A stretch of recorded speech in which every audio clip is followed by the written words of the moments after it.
Hola, ¿qué tal? Qué bueno que podemos estar juntos. Ya nuestro hermano Edwin les dio la bienvenida. Pobre hermano Edwin, lo hicimos venir hoy. Imagínense, él se levanta tan temprano, de San Cristóbal viaja a carretera El Salvador, los que conocen, un tráfico a la mañana. Y hoy vino, pero estamos contentos aquí con los hermanos que están haciendo posible este programa para llegar con todos ustedes. Antes de empezar con el tema, queremos darles breves anuncios. Primero, porque muchos quizás no se enteraron, hermanos de aquí de la iglesia que lo conocían, las veces que ha venido, que ha sido de bendición.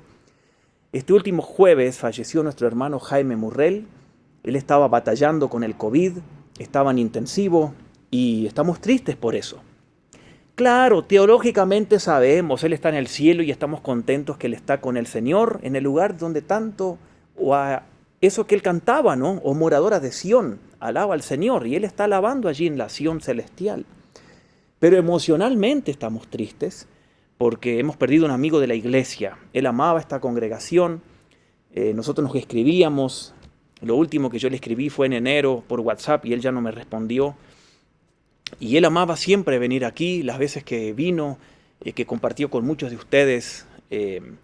Bueno, ahorita no voy a hablar de lo que él decía de esta iglesia y de las cosas que él sentía cuando venía, pero él amaba esta congregación y por eso estamos tristes. Él iba a venir el año pasado cuando íbamos a celebrar nuestros 75 años, que tuvimos que cancelarlo por el COVID. Y estamos tristes por eso, pero contentos que está con el Señor. Hay que orar por su esposa, su familia y muchos hermanos que sienten su pérdida. Aprovechando, hablando del COVID, esta semana nos informaron varios hermanos de la iglesia que han sido infectados por este virus. Así que nosotros por ahora no vamos a abrir el templo a las reuniones públicas, no estamos en condiciones todavía, así que no precisa llamar para preguntar cuándo, ni precisa gastar tiempo en escribir. Nosotros por ahora no estamos pensando en abrir, queremos seguir cuidándonos, cuidándolo a usted que aquí se congrega, cuidándonos a nosotros. Y oren, yo no les voy a dar nombres, pero hay muchos hermanos infectados. Oren, hay mucha gente de la iglesia que está batallando con esta enfermedad. Este viernes seguimos estudiando la vida de Cristo. No se pierda estos programas. El del viernes pasado lo puede seguir viendo en YouTube o en Facebook. Muchas iglesias enfatizan la muerte de Cristo que se olvidan de su vida. Aquí estamos hablando de su vida los días viernes. Y este viernes vamos a hablar cómo enseñaba Jesús. Recuerden que no había métodos de grabación hace 2000 años, pero lo que él decía la gente recordaba. Y años después escribieron, y hoy podemos leer de eso. ¿Cómo enseñaba él este viernes? Y el domingo que viene, que es 14 de febrero, vamos a estudiar cuáles son los beneficios de la amistad cristiana, con o sin pandemia. ¿Cuáles son los beneficios de la amistad cristiana el domingo que viene? Así que eso es lo que queríamos compartirles y vamos a hacer una breve oración de nuevo y vamos a pedir que el Señor nos guíe en el tema de esta mañana. No se desprenda, tenga algo para tomar notas, que queremos hablar de 5 principios financieros para ser millonarios. Así que anótelos. Vamos a orar porque solo el Señor puede tocarnos en este área en el corazón.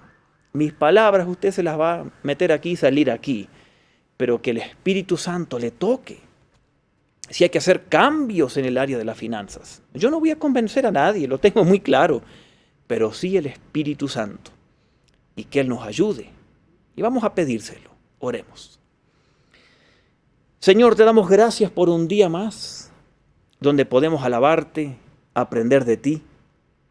Y juntos queremos, Señor, hacerlo. Y estamos unidos en espíritu con mucha gente de aquí de la congregación, de otros lugares, de otras iglesias, de otros países. Y Señor, pedimos que tú nos hables en este tiempo. Que tu palabra llegue al corazón para hacer la obra que tú quieres y que dé fruto para la gloria y honra tuya. Te lo pedimos en el nombre de Jesús. Amén. Había una vez un papá muy millonario que quería llevar a su hijo a una zona rural del interior del país, una zona muy pobre económicamente, para que el hijo viera lo que era la pobreza y apreciara las cosas que tenía en su casa. Así que decidieron irse de viaje y llegaron a una zona rural donde una familia los hospedó y allí estuvieron un día y una noche. Estuvieron en ese lugar Y cuando terminó esa experiencia, en el viaje de regreso a casa, el papá le dijo al hijo, hijo, ¿te gustó el viaje? Sí, dijo el muchacho. ¿Y aprendiste muchas cosas? Sí, dijo. Bueno, dime, ¿qué aprendiste? Y el niño dijo, aprendí de que ellos tienen un perro. Nosotros no tenemos ninguno. Nosotros tenemos una piscina de 15 metros cuadrados. Ellos tienen un riachuelo que no tiene fin. Aprendí de que nuestro patio llega al muro que colinda con los vecinos. Ellos tienen un campo que parece que termina en el horizonte. Aprendí que tenemos luces importadas LED en la casa y ellos de noche tienen las estrellas del cielo. Aprendí que tú y mamá nunca pasan tiempo conmigo porque siempre tienen que trabajar haciendo dinero.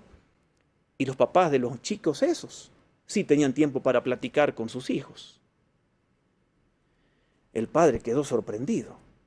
El hijo siguió hablando y dijo, aprendí que podríamos llegar a ser tan ricos como ellos. El padre no dijo nada más. ¿Qué le parece? Las riquezas.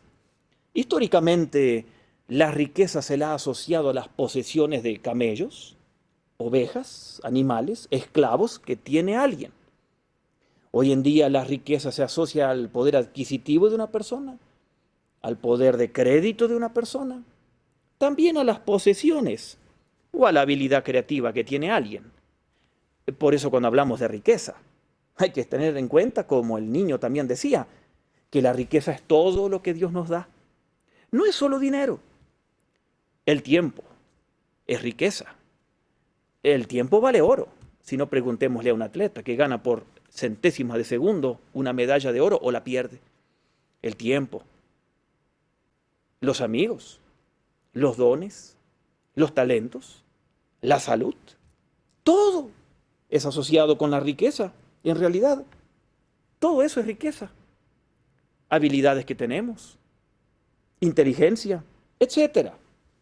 Y el tema de hoy es, ¿quieres ser rico? Y ante esa pregunta quizás la mayoría diríamos, amén, todos. O soñamos o soñábamos. Los niños también sueñan con ser millonarios. Algunos adultos siguen soñando con eso. ¿Quieres ser rico? Pero recordemos que cuando hablamos de riqueza no estamos hablando solamente del dinero. Estamos hablando de muchísimas cosas. Puede ser, como les dije, el tiempo, el gozo. Puede ser la familia, la educación, los amigos, los talentos, los dones, etcétera. A pesar de eso, hoy quiero sí hablarles de la riqueza del dinero, pero también cómo esto todo nos ayuda a nosotros a ser ricos en todas las áreas de nuestra vida. Así que hablando de este tema, ¿quieres ser rico? Quiero darles algunos principios. Primero, quiero darles 3 principios negativos, cosas a tener cuidado cuando hablamos sobre el dinero. Pero antes de eso, usted se preguntará, ¿y por qué van a hablar de dinero en la iglesia? Bueno, les quiero dar 3 razones. La primera, porque en esta sociedad absolutamente todo, mire, no se mueve nada si no es por las riquezas. Todo lo que vendemos, ganamos, cuidar la salud, comer, moverse, hasta para nacer se necesita plata, hasta para morir se necesita dinero. Todo se mueve en base a dinero. Este programa que usted está viendo es porque hay gente que pone dinero para que se lleve a cabo. Llevar el evangelio al último de la tierra requiere dinero. Nada en el mundo se mueve sin dinero. Segundo, ¿sabe por qué vamos a hablar de este tema? Porque este es un tema de guerra espiritual. Dijo Jesucristo en Mateo 6:21, donde está tu tesoro, allí está tu corazón. ¿Dónde está el tesoro suyo en esta mañana? ¿Dónde está nuestro tesoro? Es donde ponemos la fuerza, las energías, el tiempo, las capacidades, los sueños. Y por eso es que nos cuesta pensar en las cosas eternas y de arriba o espirituales, porque estamos movidos en un mundo que se mueve en base a la riqueza, al dinero. Pero también quiero hablar brevemente, o queremos hablar brevemente de este tema, porque la Biblia habla de esto. Claro, como siempre pasa, en muchos temas. Hay iglesias que solo hablan de plata. Y para evitar ese extremo, hay otras que nunca hablan de eso. Y como hemos visto ya en otros temas, tenemos que ver qué dice la Biblia. Y la Biblia habla del dinero. Ahora, no vamos a caer en esas tonterías de decir a la gente que tiene que hacer con el 10%, como muchas veces escuchamos, dame, tráigalo para aquí. Sino que queremos enseñarle también a la gente que hay que hacer con el restante 90% que le queda en su bolsillo. Y por eso es que queremos hablar de este tema. Mire, si no vamos a hablar de dinero aquí, y hace casi un año que empezó la pandemia nunca hemos hablado del dinero, este es el primer tema que hablamos de esto. Si no vamos a hablar del dinero hay que quitar muchas páginas de la Biblia, porque la Biblia habla más del dinero que del cielo y del infierno juntos. Hay más de 700 versículos directamente que hablan de plata en la Biblia. De todas las parábolas del reino de Dios, menos una habla de las riquezas. Así que la Biblia habla del tema. No podemos obviarlo. Y la Biblia, como les dije, no solo habla de qué hay que hacer con el 10%, sino que nos va a enseñar qué hacer con el 90% restante para que aprendamos a ser ricos a la manera de Dios. Así que queremos hablar entonces de algunos aspectos negativos del dinero. ¿Le parece? Algunas cosas a tener cuidado. Ahora, usted sabe muchas de estas cosas. Es seguro que sí.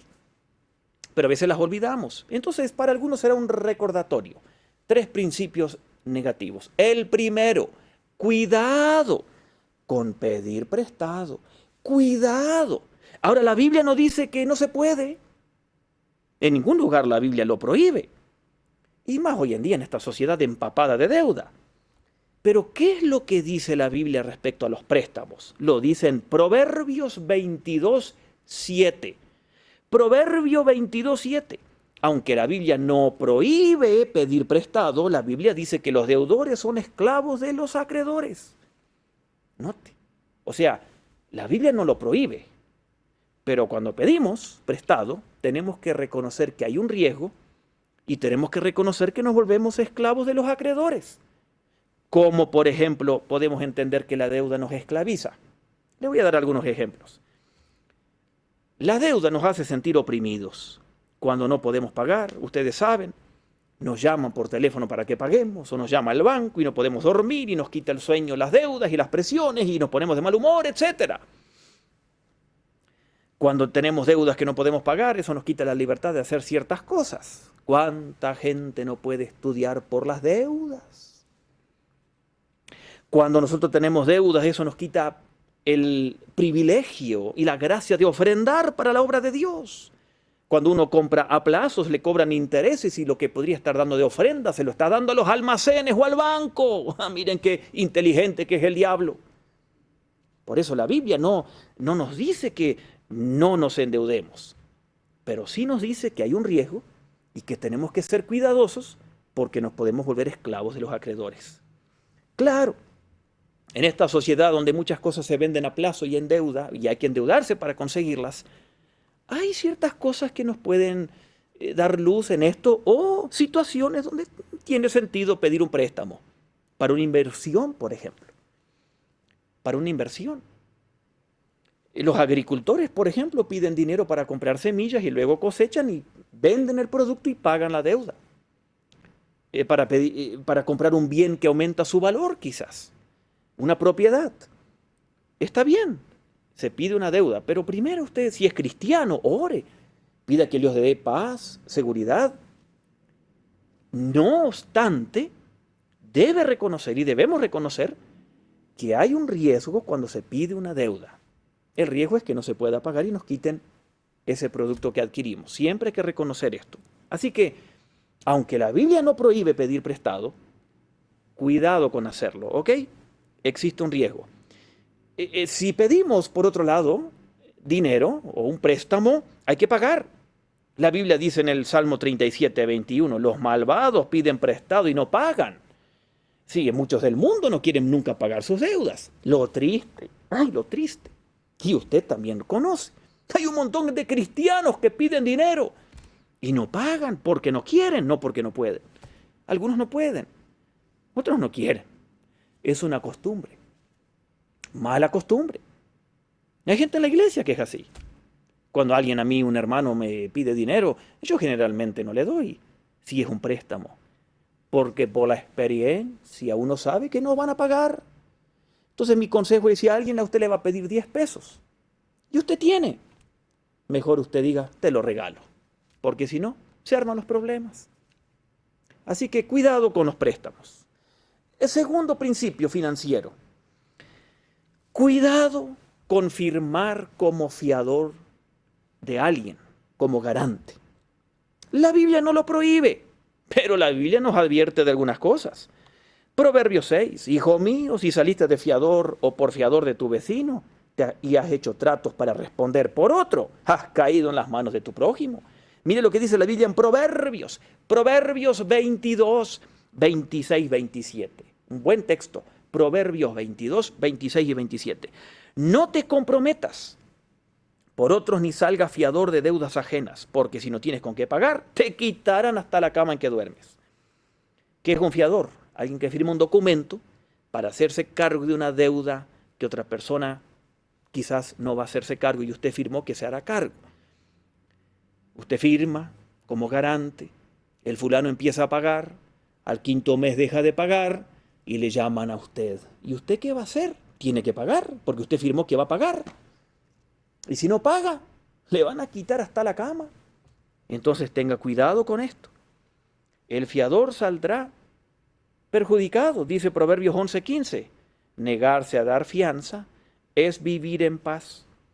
Entonces, hay ocasiones en que quizás firmaremos como garante si estamos seguros de que esa persona va a pagar, o si estamos seguros de que si no paga le podemos quitar un bien, o no sé, que Dios le dé sabiduría.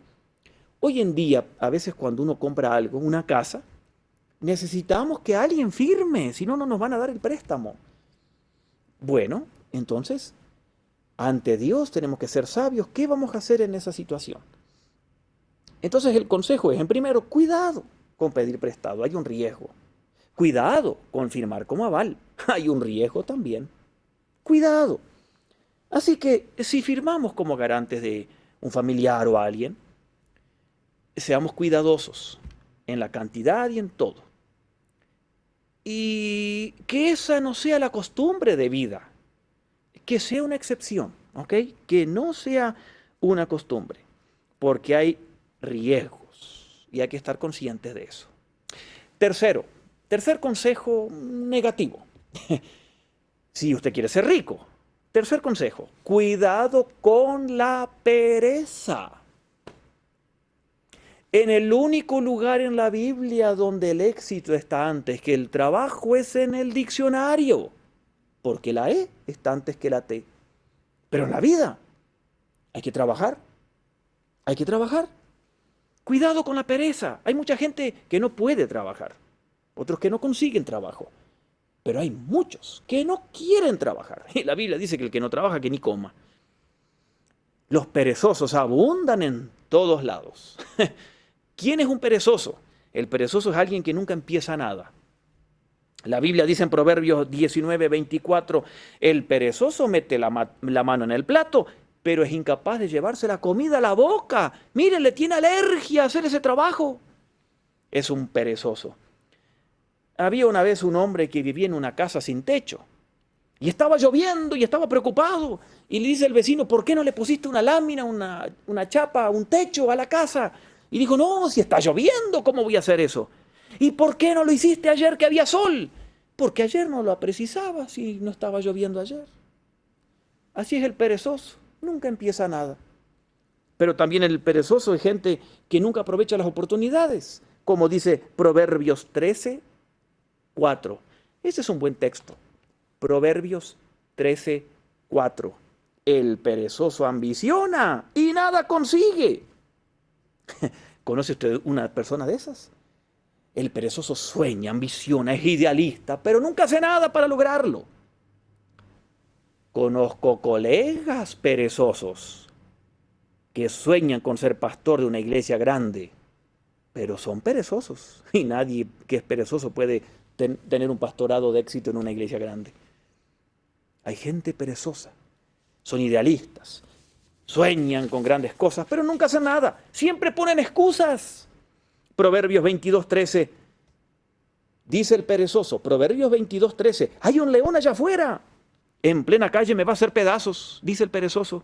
Eso está como aquel que una vez le dijo a su esposa, mi amor, no me pidas que salga a trabajar.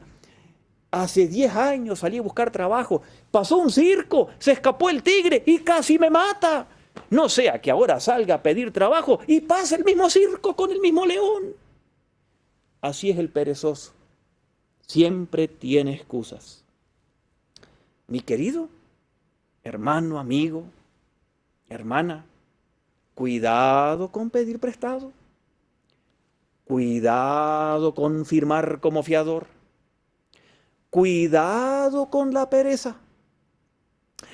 Y 2 consejos positivos quiero darles. ¿Usted quiere ser rico? Todos. Y hablamos de la riqueza en términos generales, como la historia del inicio, con todo lo que Dios nos da.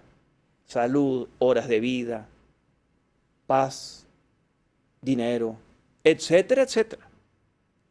3 consejos negativos, ya los vimos. Cuidado con pedir prestado. Confirmar como garante, hay mucho riesgo. Cuidado con la pereza.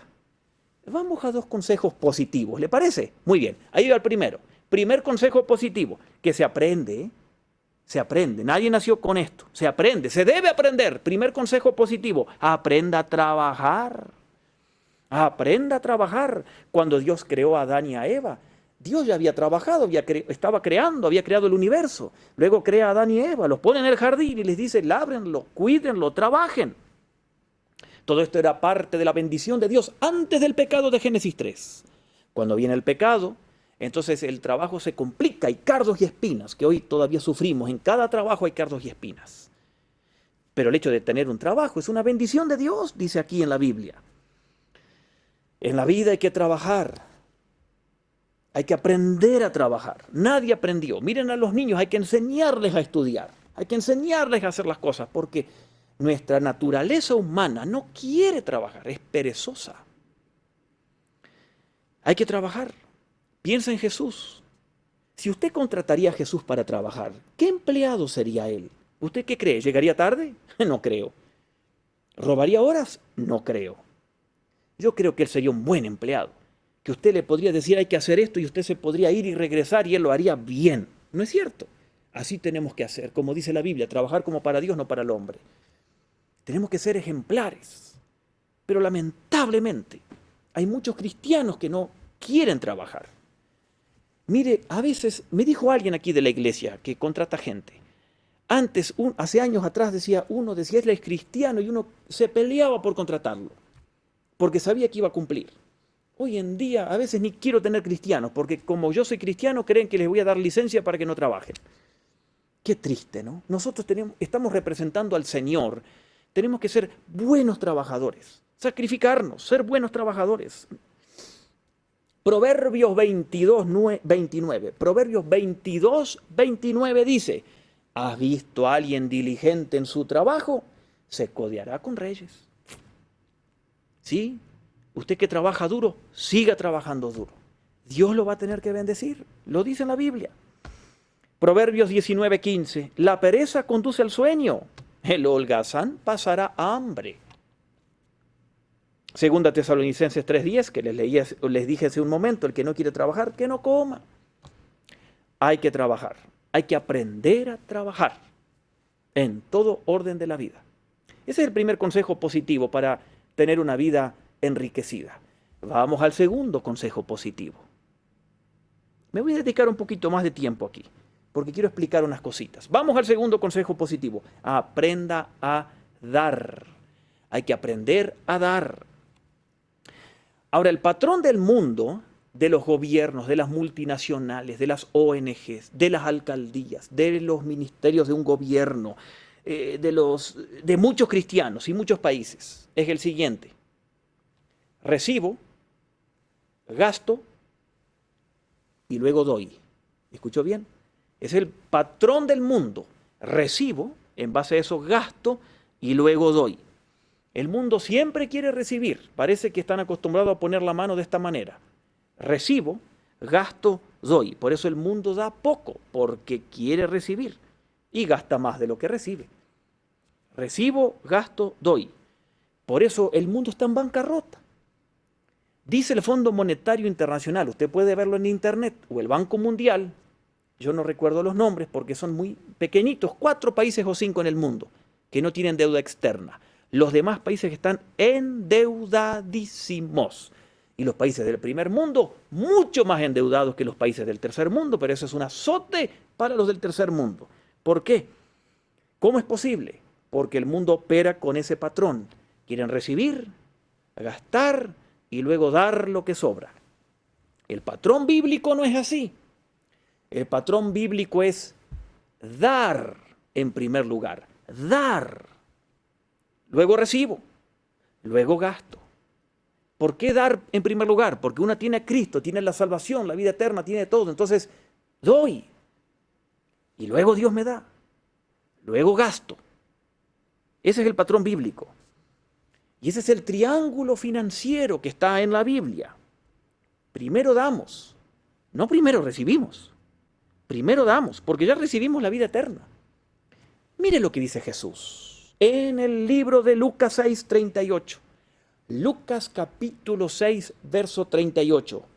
Den y se les dará. No tiene el patrón bíblico. Den y se les dará. Y se les va a dar una medida llena, apretada, sacudida y desbordante. Esa es la imagen. Porque de esa manera que ustedes hacen eso, se hará con ustedes.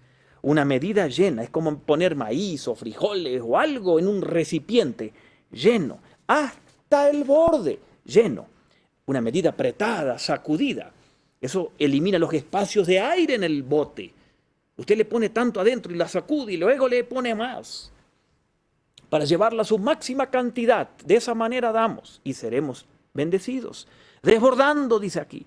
Se colocan tantas semillas en el bote de que salen por los costados, cae al suelo. Esa es la manera que Dios quiere que aprendamos a dar. Y Dios dice, así también. ¿Cómo mides? Yo te voy a medir. ¿Cómo lograrlo? Todos queremos eso. Todos queremos vivir en esa bendición de Dios económicamente. ¿Cómo lograrlo? ¿Sabe cómo? No le robe a Dios. Dele a Dios. Sea generoso con Dios. Dios aquí lo dice. Ahora se aprende. Nadie nace generoso. Miren a los niños. Mío, mío. Quieren todo para ellos. No quieren dar sus juguetes. Quieren cada vez más. Hay muchos adultos así. Dios quiere que aprendamos a dar. Ningún banco, ningún sistema financiero da tanto como Dios.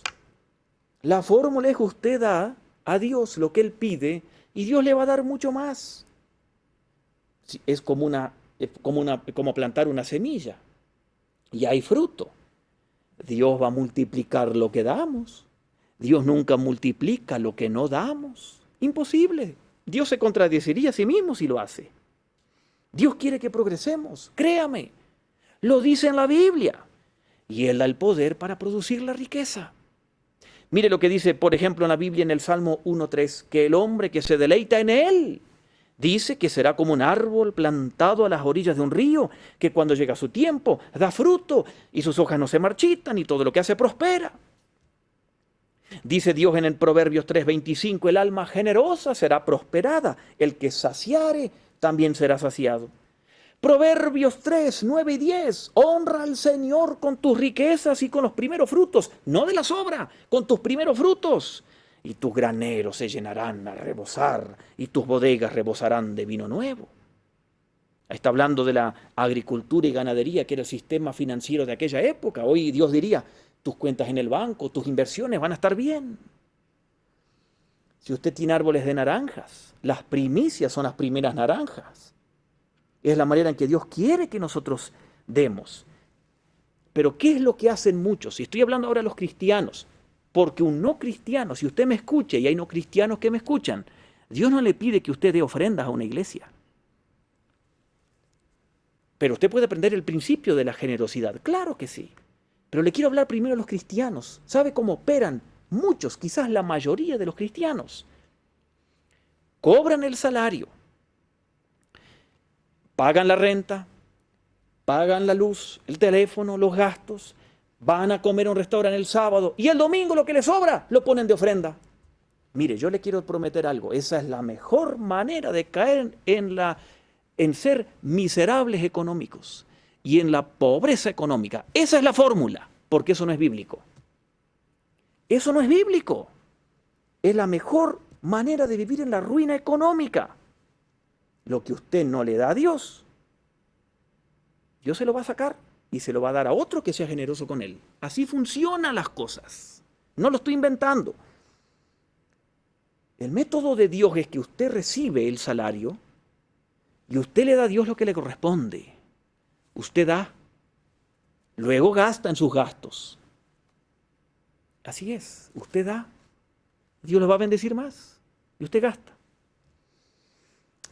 Ahora tal vez alguno diga, porque yo lo decía, uno es pobre, yo soy pobre, yo no tengo que dar, Dios no me pide dar. Pero cuando uno empieza a leer la Biblia, ¡ja!, Dios a uno le empieza a enseñar. ¿Y qué es lo que uno ve en la Biblia? Que si usted no aprende a dar a Dios por lo menos el 10% cuando es pobre, menos se lo va a dar cuando gane 1.000.000 por mes. Menos. Por eso cuando uno es pobre tiene que aprender estos principios, si es que uno es pobre. Y la pobreza en ningún lugar en la Biblia es excusa para dar, generosamente. Elías le pidió en 1 Reyes 17 ofrendas a una viuda pobre. Jesús alabó a una viuda pobre que puso sus ofrendas en el templo. Pablo alabó a una iglesia pobre en 2 Corintios, que era una iglesia en Macedonia, muy pobre. ¿Por qué? Cuando un pobre da, se sentirá como un príncipe. ¿Se dio cuenta? Y cuando un príncipe no da, se siente como un pobre, miserable. Si usted le da a Dios generosamente, va a aprender el poder que tiene Dios de poder bendecirlo. Y Dios le va a bendecir. Por lo menos, denle a Dios el 10%. Yo siempre digo, el 10% es un buen lugar donde hay que comenzar. Nunca un buen lugar donde terminar. Siempre se puede dar más.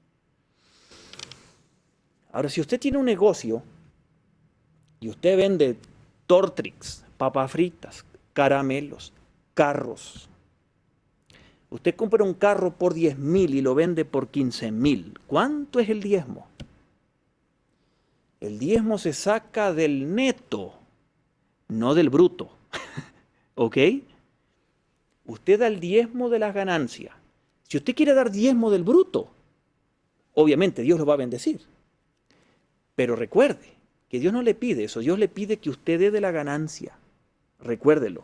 Ahora, no voy a usar la palabra diezmo mucho, porque a muchos no les gusta. Para muchos eso es una maldición decir diezmo, porque muchos dicen que Dios no nos pide eso hoy. Bueno, no voy a hablar de ese tema hoy, pero yo he notado, porque lo he visto, que la gente que le tiene asco a la palabra diezmo es porque son unos miserables, agarrados. Ni siquiera dan el 2% a Dios. ¿Sí? Así es. Ansina es, dicen en mi pueblo. Si usted es generoso, créame, Dios le va a enriquecer. Yo no sé cómo, ni con qué. Porque puede ser con muchas cosas, no solo, o con dinero. Con muchas cosas, porque la riqueza de Dios no se mide solo con el dinero, como enseñó el niño en la historia del inicio. Con el dinero se puede comprar una cama, pero no el sueño. Con el dinero puede comprar libros, pero no la sabiduría. Con el dinero puede comprar comida, pero no el apetito. Con el dinero puede comprar medicina, pero no la salud. Con el dinero se puede comprar placeres, pero no la paz. Con el dinero se puede comprar entretenimiento, pero no el gozo. Con el dinero se puede construir un templo o comprar un templo, pero no el cielo. Dios lo puede bendecir a usted con muchas cosas, porque la bendición de Dios es la que enriquece. Dinero, relaciones, paz mental, conocerle más a Él, cuántas cosas. Ahora quiero decir algo. Yo estoy recordando en este momento a hermanos de la iglesia que son fieles diezmadores y que son muy generosos, hermanos, hermanas, solteros, viudas, familias, hay gente muy generosa. Siga haciéndolo. Y quiero decirle algo a usted, que quizás usted no va a ninguna iglesia, o quizás usted no es cristiano, y nos está viendo porque sé de gente que nos mira que no son cristianos. Dios no le pide a usted que ofrende para una iglesia. Usted puede estar tranquilo en eso, ¿ok? Lo importante es que usted conozca al Señor en primer lugar. Ahora, quiero decirle algo a los hermanos de la iglesia que quizás no tienen, digamos, la gracia para dar generosamente la obra de Dios. Sea la excusa que uno tenga. Quiero animarles a probar a Dios por 3 meses o 4 y luego me escribe o me cuenta. Pruébelo a Dios.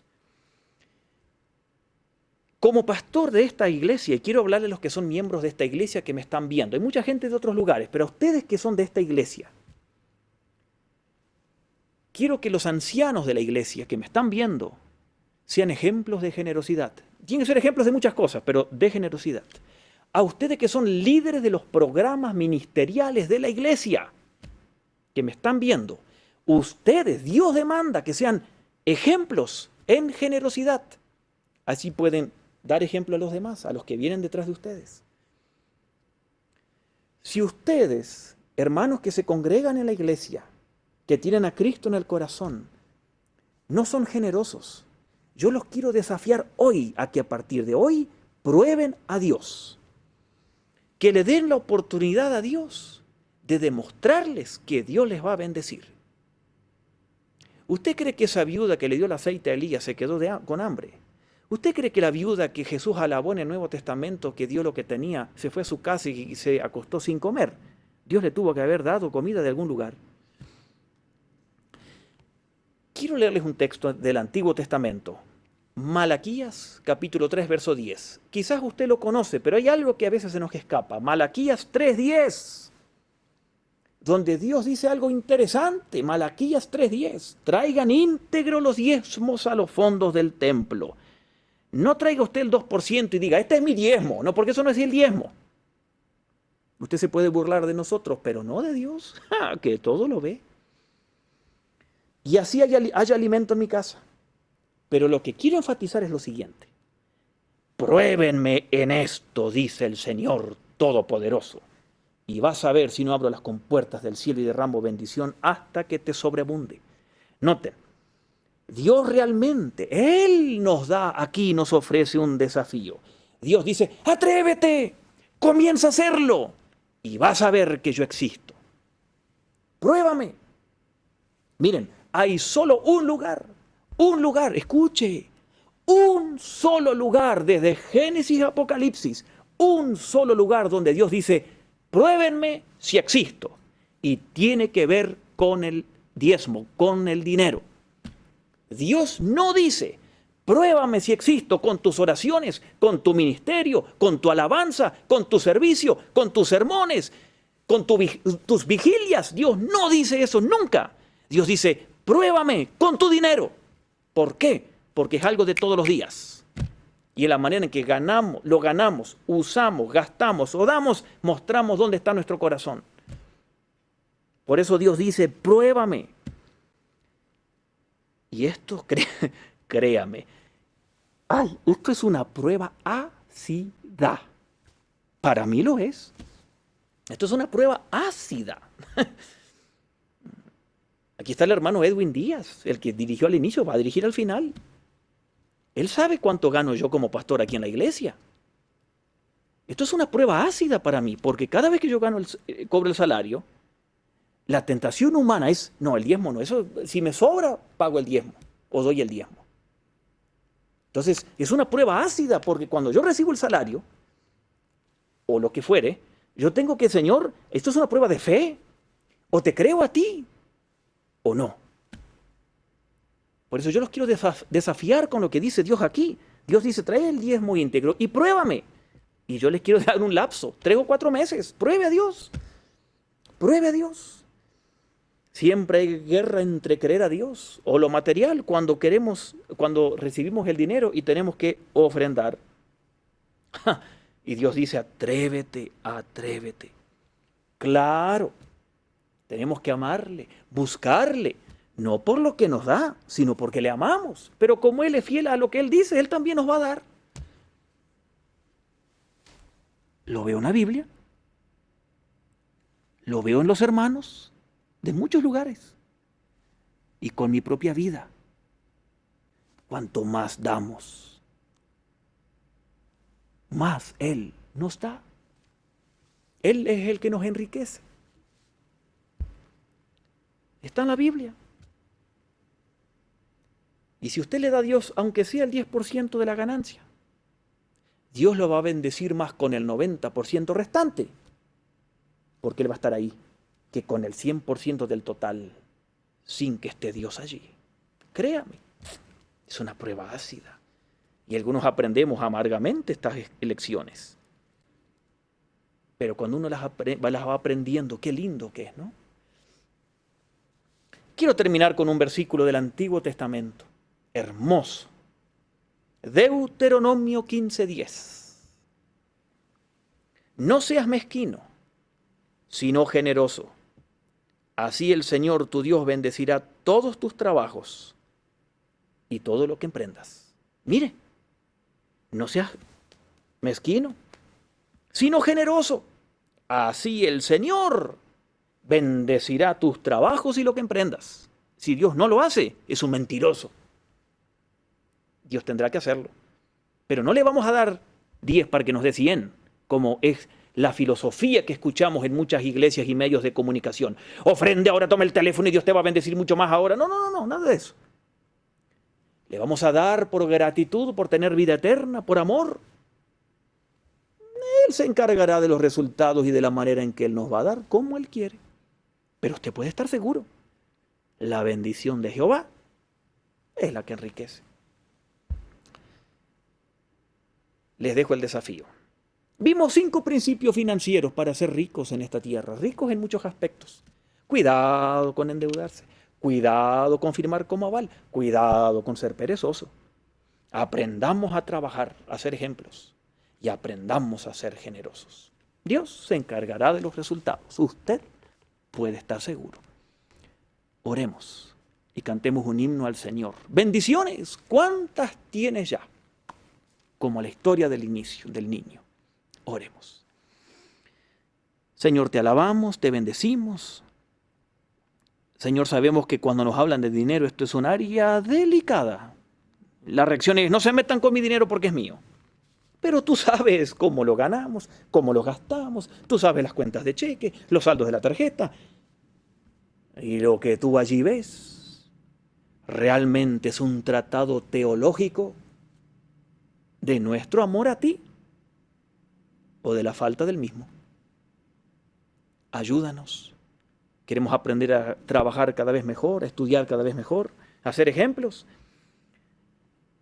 Ayúdanos a ser generosos contigo, con tu obra, porque es la mejor inversión y es el único lugar donde sabemos dónde va el dinero cuando lo damos a tu obra, porque va al cielo.